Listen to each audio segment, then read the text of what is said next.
Hey, welcome everyone to Wizards Outlook. We got Raymond Lyons joining us, Cardo Dudley Jr.'s here again. As you can see at Capital One Arena for the Washington Wizards season finale. They fell to the Heat for the fourth time this season. Miami swept the season series with tonight's 140 to 117 win. Cardell, before I pass it to you, want to share this from Wikipedia stats.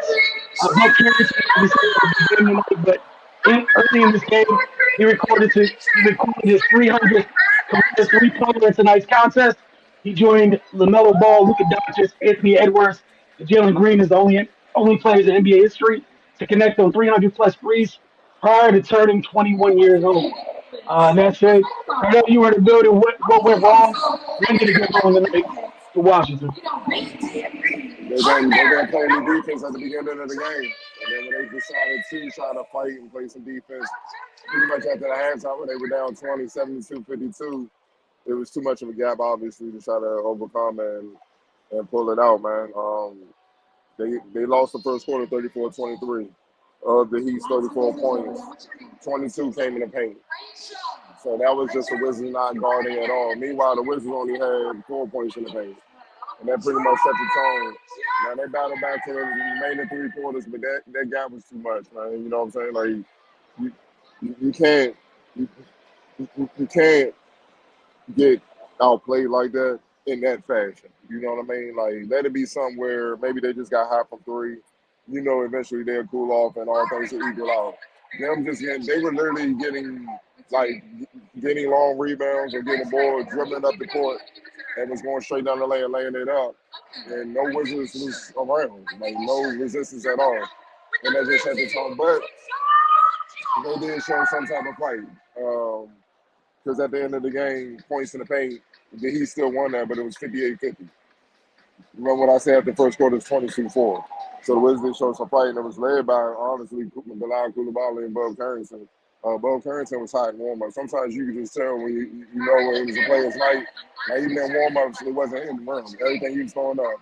And, you know, sometimes he would do trick shots and was just going in. So I knew, like, he was going to shoot well from that. And boy, did he shoot well. And obviously, he finished with game-high 30 points. 4 assists, but he was 11 to 15 from the field, man, and 67 from deep. Uh, it seemed like he loves seeing the Heat at the end of the season because he always has a big game against them. You know what I mean? Bilal Coulibaly, really done on both ends, 25 points, 5 rebounds, 5 assists, 9 to 16 from the field, 2 3 from deep. Those two brothers, they came with it, man. You know, Will Riley came in later, found his rhythm later, finished with 16 points.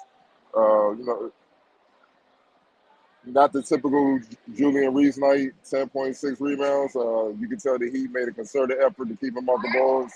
They pretty much jumped him with Kelly Ware and Bam Adebayo.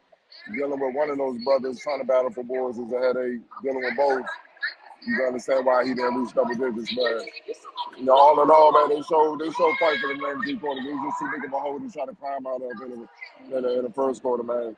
And like I said, you know, Bub and Coulibaly carried much of the offensive load. And he killed them with a balanced offensive attack, man. They had four dudes with 20 or more points. You know what I mean? And Bam almost had a triple double. Uh, Dale Larson, Dale Larson, and Fontecchio.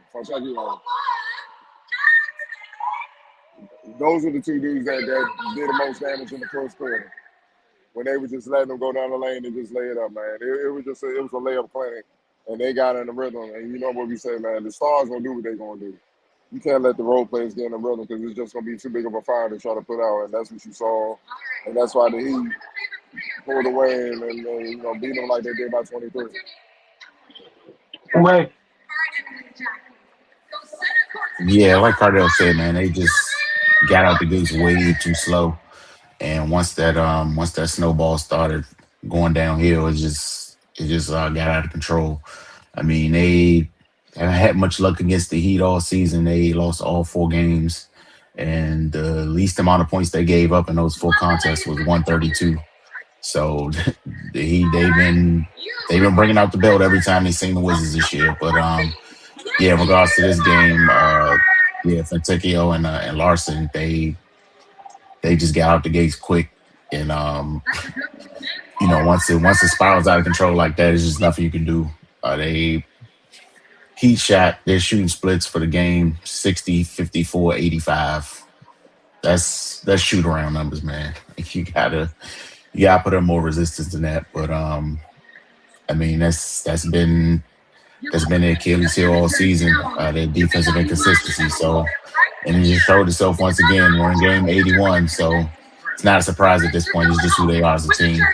And yeah, they got to fix that in the future if they want to see any type of success. But yeah, man, at least Bud, Bilal, and Will Riley, it's easy to just hang your head and succumb to what's going on. But they stuck it in there and still competed and played. But yeah, he was just too much for them tonight.